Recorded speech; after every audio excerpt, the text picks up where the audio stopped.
Hi guys, my name is Matti Sulanto and I'm a photographer.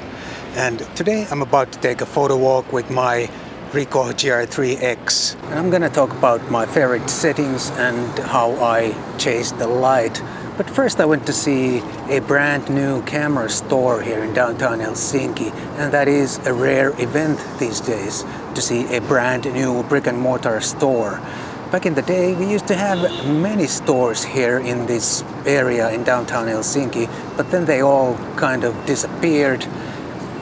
And for many years, we only had one major store here in this area. And I still think people want to try the gear before they buy it. Online shopping is really great, but at least I want to see what I buy first, unless I know exactly what I'm buying. If I've seen the product before or I saw already a real nice review or something. But what about you? Please do leave a comment down below. Do you prefer to go to a real brick and mortar store, or do you prefer online shopping? Leave a comment down below.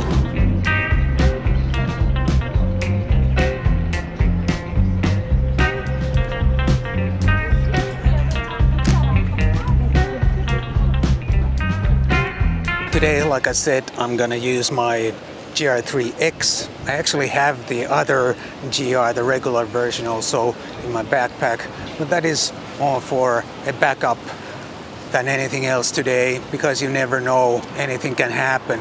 I usually don't like to change cameras or lenses in the middle of a shoot, because first I try to get sort of into the flow with the certain camera and lens, and then if I switch, all of a sudden that breaks the mood or feel what I have or the flow, and then if my concentration breaks, that's bad for the outcome, and the outcome is what counts, right?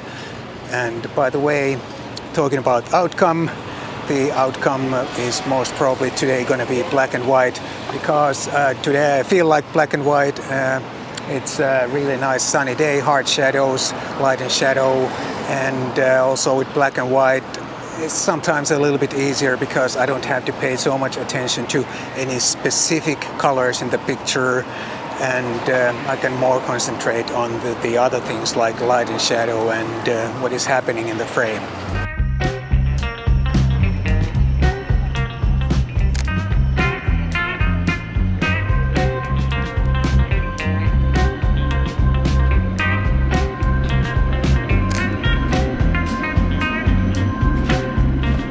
Usually, if I don't have any specific plan or I'm just warming up, I just follow the light or search for the light, because almost anything looks good in the right kind of light. And then if I can add some kind of nice composition, find a nice subject, and then it all kind of comes together, and I maybe sometimes, in rare occasions, I may be able to capture something real nice. But sometimes I only shoot light and shadow compositions. Sometimes people and the combination of light and shadow, or pretty much anything that comes up that looks good to me, because street photography is very, very difficult to plan ahead.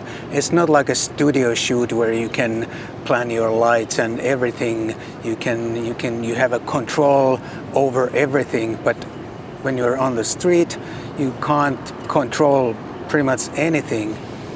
But if you have studio experience, that can help you in street photography, because you know how the light works and all that.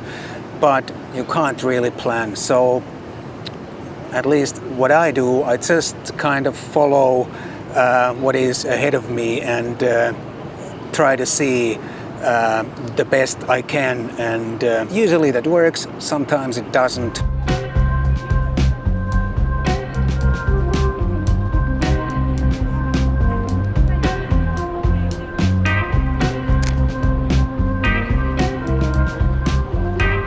My favorite exposure mode on the GR3x is P, because it's the easiest to use and it usually gives me the kind of exposures that I'm after.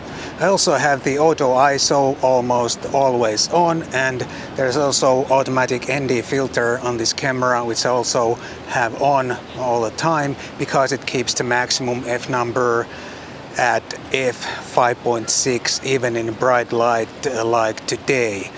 I don't want to use really high f numbers because they only degrade the image quality, and f5.6 offers plenty of depth of field in almost every situation. If I need a specific shutter speed or f number, then I either use the AV or TV mode on this camera. But I always have pretty much always have the auto ISO on and also the automatic ND filter. I think the Ricoh works so well for street photography because it is so well tailored for this rather specific, narrow group of users. And I sometimes wish that there were more cameras like that that were targeted more for a specific group of users. Most cameras are, there's a train going by the way, if you hear some noise. Most cameras offer something for everyone, and while that probably is commercially a good approach, but still they seldom give the similar kind of user satisfaction as, for example, the Ricoh. And I'm not saying the Ricoh GR3 or X are 100% perfect cameras, but they are really very good at what they are designed for.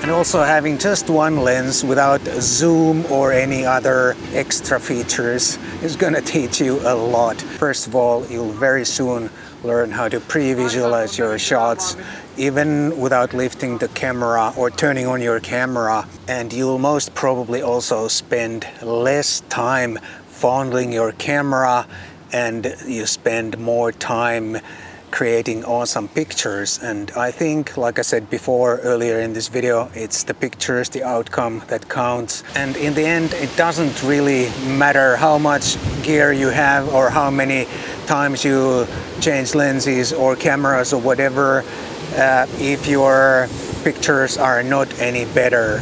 And at least for me, that usually is counterproductive. My pictures become the worse the more I keep changing lenses or whatever, and this simple kind of setup really works for me, and I have more time to observe what is happening around me and to really see things, and I'm also more ready to capture them on a simple device like this.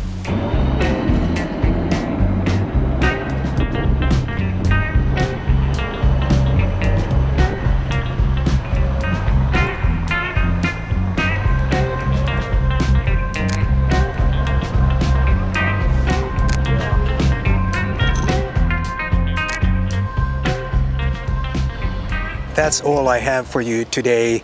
Thanks so much for joining in. And if you found this video useful, if you liked it, please consider buying me a cup of coffee. If you don't live in Finland, there's a link down below for that. And here is my Ricoh GR3x travel photo video. Please take a look if you haven't seen it already. Thank you so much, and I'll see you in the next one.